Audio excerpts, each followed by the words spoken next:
为什么这个碟刹的电动车这个刹车轻易不会产生异响，这个鼓刹的电动车它就很容易产生异响，甚至是你换了新的刹车片，它依然会有异响。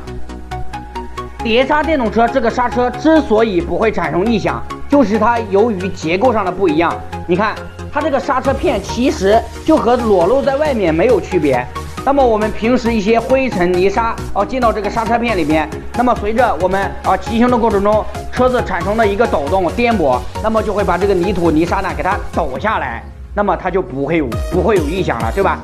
然而呢，鼓刹的电动车大家都是知道的，它这个刹车片是包裹在刹车锅里的，就像这样包裹在这个刹车锅里的，那么泥沙呀泥土呀进去它出不来，那么出不来它自然就会和刹车片接触，自然它就会有异响，对不对？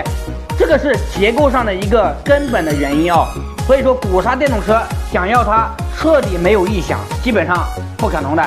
那么我们可以通过一些方法，就是减少它异响的产生，就是可以通过更换不同的刹车片我们正常情况下都是更换的这种刹车片，对不对？都是更换的这种刹车片。那么我们可以尝试去更换这种带槽的刹车片